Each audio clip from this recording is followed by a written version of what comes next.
Good afternoon, everybody. Happy Friday. And it's great to be ending the week on a topic like confidence. So I hope for anyone who's watched the replays or watched with me as we've gone along this week, that you've got plenty out of things. We've talked a bit about why we are looking for a role and what the important factors are. We've looked at CVs, we've looked at talents, and now today we're going to look at confidence, because there's not really much point in thinking about all those things that we're good at, finding the exact perfect match for a job and understanding that I've applied for the right one, if our nerves basically get to us and we fall at that final hurdle. Unfortunately, confidence is probably the single most thing that people come to me about, and that doesn't matter whether that's about career coaching, leadership, any kind of angle. Confidence is something that is probably a problem for most people, and that's men and women. The phrase about imposter syndrome is true of many people. I think there was a study that said something like 70% of people in business had experienced imposter syndrome, but I think most people have had it, and I would say the other 30% are lying, or they have had it at various points in their life. So what can we do to make sure that when we go for an interview, or even when we're thinking about applying for roles, we're our most confident self? Sometimes we're even put off making an application because we look at the job description, we look at the attributes and the requirements, and we think, I'm not really good enough. I'm not really sure I'm qualified for that. And there are certainly studies that show that more likely it's women who look at a job description and write themselves off and don't even apply, compared to men. And I think the study is something like, men will apply if they meet 6 out of 10 criteria, whereas women will expect to meet at least 9 out of 10 of the criteria. So confidence can be so important about even what we're looking at, where we value ourselves, what we think we're worth, then going and actually applying. So if we can get confident and actually feel a little bit better, then we are likely to be presenting ourselves just that a little bit more confidently and outwardly, and showing people that we are who we say we are. We can have a great looking CV, but if we then kind of go, oh, and can't get it out of our head, then we're not going to present. So a couple of things I wanted to talk about today that I think can really make a difference.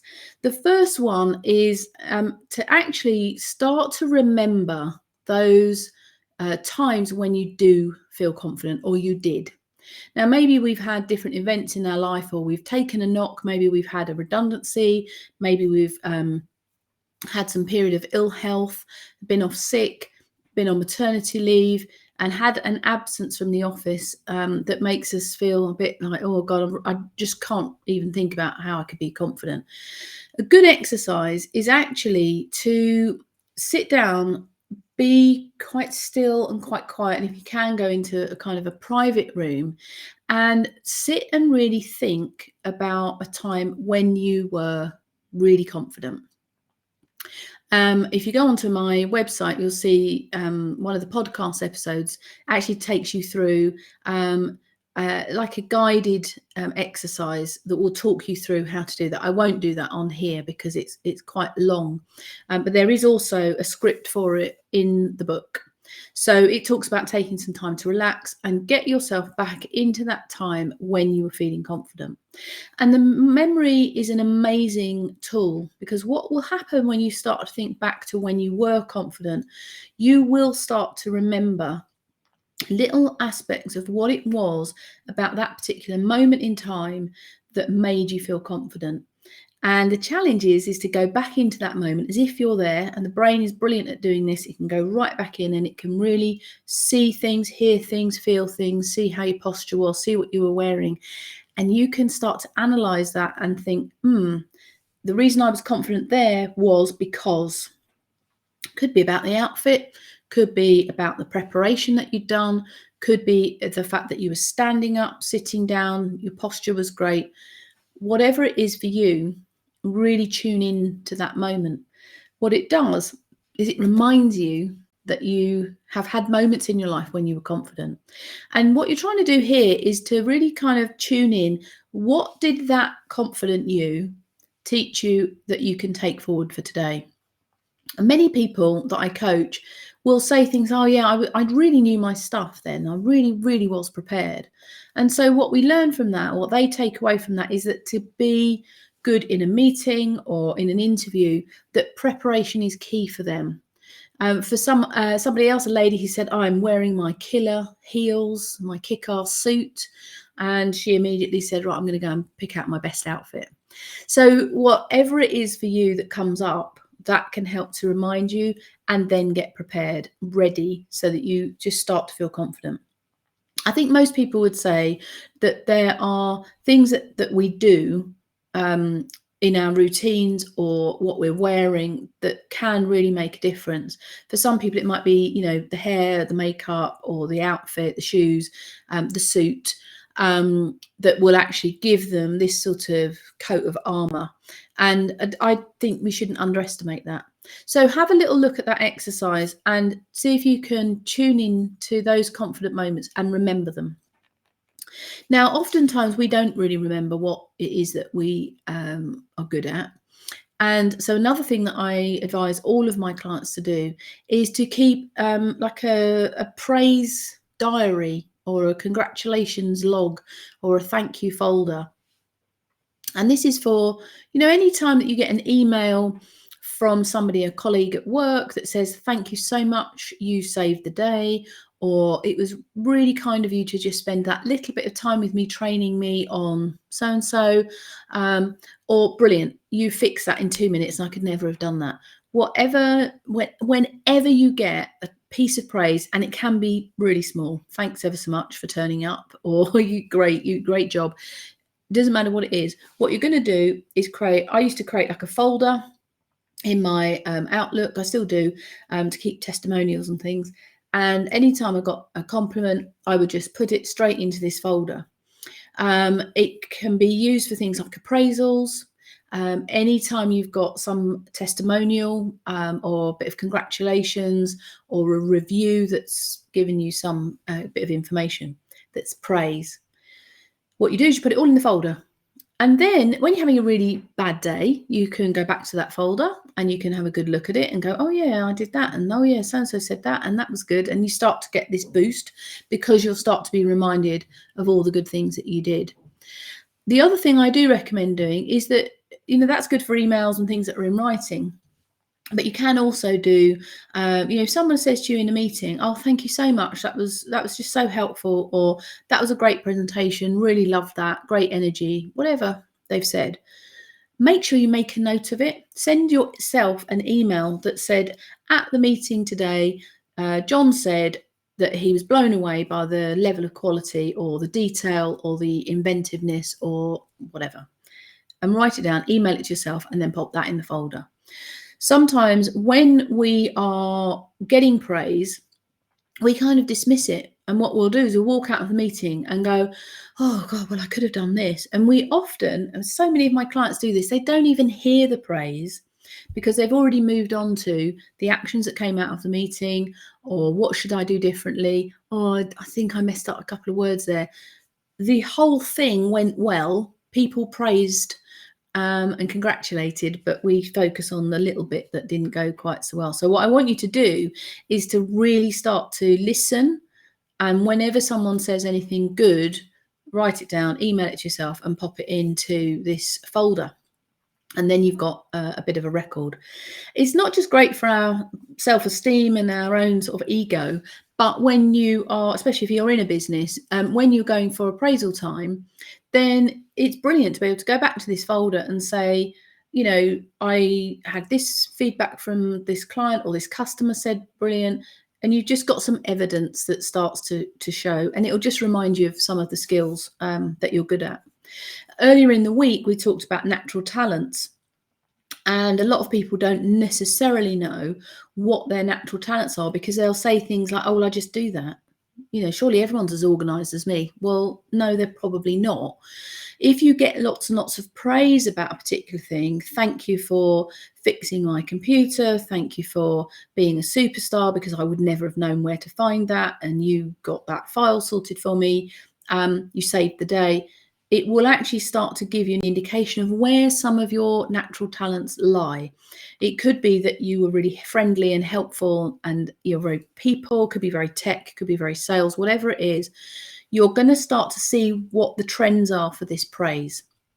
And then when you are reviewing for your CV, looking at your natural talents, and then you're starting to think, oh, what should I be doing in the future? What could I be doing? What areas could I be working in at some point in the future? These indications and bits of praise can really help you just to reflect, actually, I am good at that. And it might be something you've taken completely for granted before. So we talked about going back into the past and seeing when you're the most confident, and then capturing everything that is going on right now. The other thing I think that is so important when we're talking about confidence is and it is a bit of a prep thing and a planning thing. But if you think about going to an interview and you are a bit late, now it might be that it's online, but I still see people turning up to things online late. But more likely nowadays, things are starting to come back into people going to an interview face to face. If we're running late, if we haven't thought about where we're going to park or what train stop to get off at or how far we've got to walk when we get to the other end, if we haven't looked at the map and worked out where we're going to go and what is it, that address, or are they in that different building? Because actually they've got 3 sites in London and I'm not really sure where I'm going. That makes us feel very stressful. I mean, it makes me feel stressful thinking about it, actually. You sort of think, oh God, I'm running late. Where am I going to park? What am I going to do? What happens then is that the body, the adrenaline's flowing. We're kind of in our fight or flight state. And none of these things are conducive to doing a good interview because the brain is on high alert and thinking, I'm in trouble, I have a threat. And you've put yourself in that situation. If you haven't done the prep and thought about how you're going to get logged on time and be organized and be prepped, you're putting yourself into a situation where all the anxiety, the adrenaline's flowing. And what happens with the brain when we're in fight or flight mode and anxious mode, all of our blood flow and attention goes to the heart and the lungs and the legs to make us run or fight. So the brain kind of shuts down a bit. It's why when you are in a bit of a panic, you can't think straight. When we're calm, we're thinking there's no threat, we're good. The brain can then access all of its material. It's why one of the biggest things I'm trying to teach my kids when they're doing their exams is being calm. Because if you're in an anxious state, you cannot access the information. And that's the same for exam students, big presentations, interviews. You need to be calm. So the way to make ourselves calm is to be prepared, organized, on time, giving yourself loads and loads of space. So it's much better to be 20 minutes early, turned up at the right office, been able to go to the bathroom, do the hair, bit of lippy or whatever the boys do, and start to be calm. And it's much better to have a little bit more time to perhaps read over your notes and get yourself into that situation. You will then feel more confident than if you've turned up late, flustered, in a panic, hot and bothered, thirsty, thinking, God, I need a drink, and you're dying for a glass of water, and then you're like straight in. And they're like, right, come on in, you're late. Talking of water, I'll have a sip. When you get to the office, now actually, if I've talked there about going out, the same applies for if you're doing an online call. I think we get a bit lazy if we think that we're doing something online and we think, well, just log on at 12, click. But actually, we need to get ourselves in the same state and the same position as if we were going out.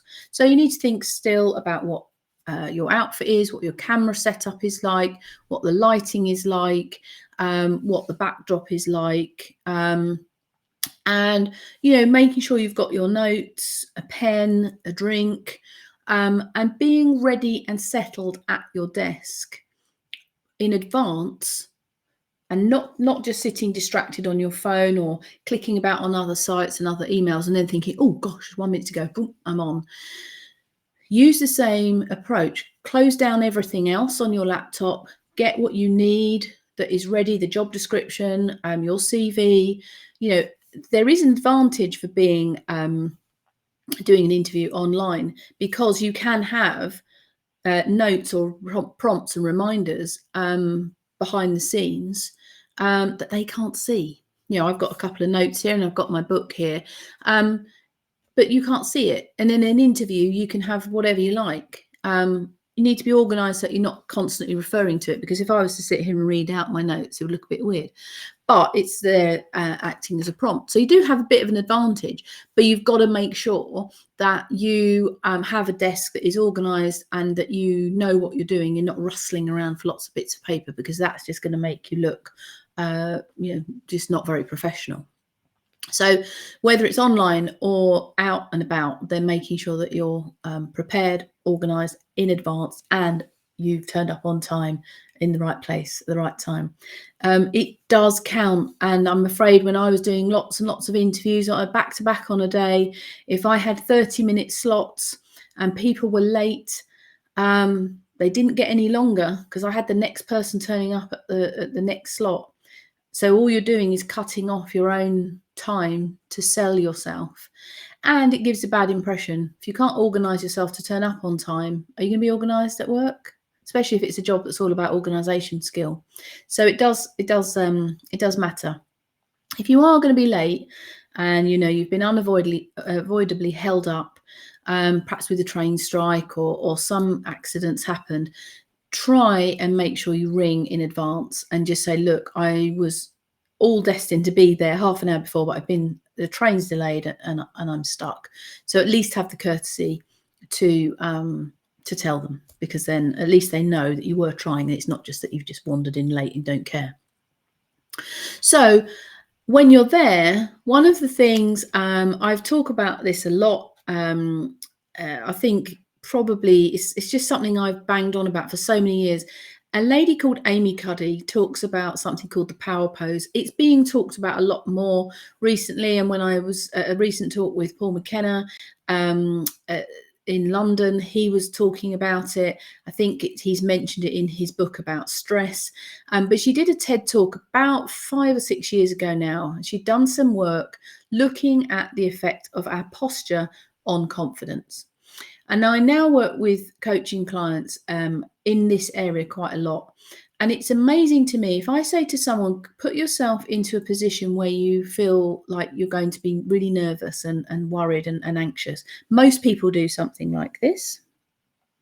And they'll say, oh yeah, my legs have just crossed, my arms have just crossed, my legs jiggling, I feel a bit constrained, I can't breathe, my heart rate's going. And we haven't done anything. We're just still sitting opposite each other. And all I've said is put yourself into a position of feeling nervous. What it means is, and then I say to them, now put yourself in a position where you feel more confident. And they usually sit up, their shoulders go back, their legs uncross, they put their hands down, they can breathe. And they go, okay. So you can change your posture and it changes the way you feel. And I think that's amazing. And Amy Cuddy's study, and if you look at the TED Talk, it has scientific evidence that backs this up. It shows that when we're in a posture which is a power pose, as she labels them, actually hormonal things happen within the body. Our cortisol, our stress hormone, goes down, and so our fight or flight goes down. We're not as anxious, we're not on high alert. And actually our bravery hormone, testosterone, which both men and women have, goes up. When we are in this sort of, oh my God, I'm about to be attacked by a lion or an interviewer pose, what happens is the opposite. The stress hormone goes up because I'm on high alert, I might get attacked, and the testosterone, the bravery, goes down.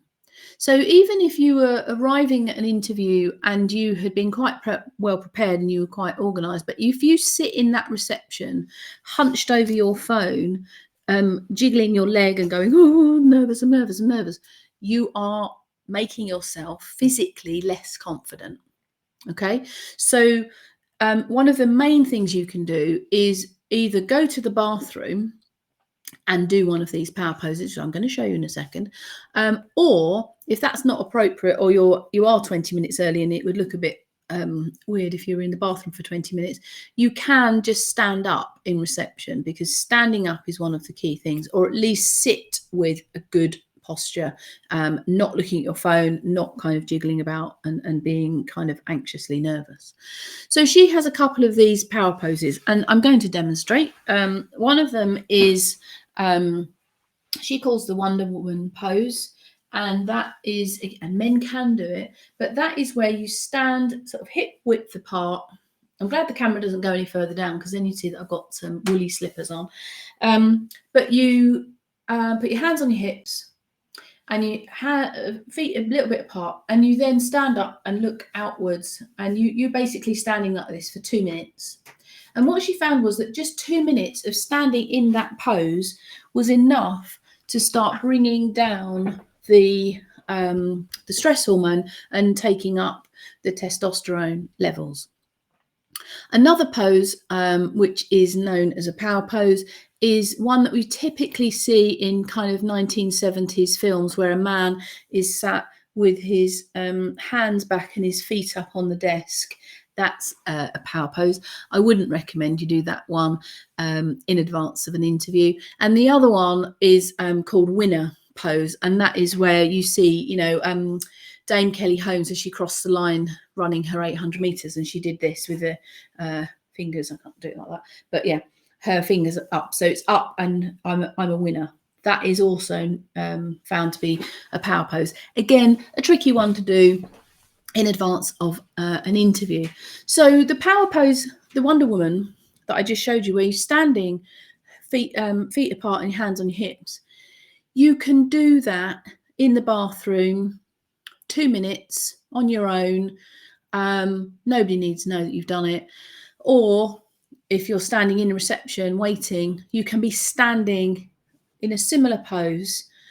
The main point is shoulders back, feet to the floor, and you're kind of showing that level of confidence, and you're breathing deeply, and you're just telling your body that there's no threat.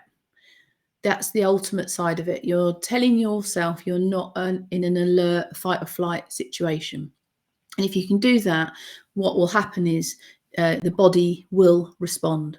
So have a try with it, because I think if you find, any coaching session that I've done with people, I've asked them to just play along with this, and we've done the different poses, they have felt physically different by moving from one state to another.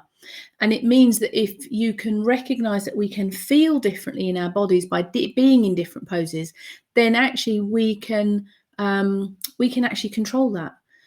When we feel frightened, we go into this pose. So if we don't want to feel frightened, we can come out of it. So have a go, have a play with it, and see what you think. If you search for Amy Cuddy TED Talk, then you'll find it. It'll come up. It's had 20 million hits or something like that. And I think it's about a 20-minute video, and it'll explain a little bit more detail if you're interested. So there's lots you can be doing to build your confidence up, and it's a bit like a muscle. If you want to be confident on an ongoing basis, you need to be feeling and feeding that confident muscle and using it more and more and more. It's quite difficult to think, well, I'm going for an interview next Tuesday. I better be more confident for that. We need to sort of slowly build up our confidence levels so that when we get to those interview moments, it's just another thing. So if you can be remembering when you were confident in the past, if you can be keeping a log of all the times when people have said nice things about you, not just what you've done, but how you've done it, what your personality was, the effort you made, the difference that you made to them, keep a log of all of that. And then if you're thinking about doing the power posing, when you're in a situation, and it can be used for meetings, interviews, exams, doesn't have to just be the interview situation. And then making plans so that you turn up on time, organised, ready, you will feel more confident. So thank you for joining me this week. If you have, thank you for watching on the replays. I wish everybody the best of luck with any job search, and that's whether you're watching now and needing it now, or whether you're watching at some point in the future because your circumstances have changed and you've found me online. So I wish you all the best. It's my hope that I can make a difference to people, make them feel a bit more confident and get the job that they actually want. And feel happy with it, because life's too short to be in a job you hate. So here's the book. It's in the background, as you've seen. Have a look if you're interested. Colour copy is available directly from me on my website, you can see, or you can get it black and white version from Amazon. So do keep in touch. You can follow me on LinkedIn and let me know how you get on, and I will see you very soon. Take care and have a lovely weekend.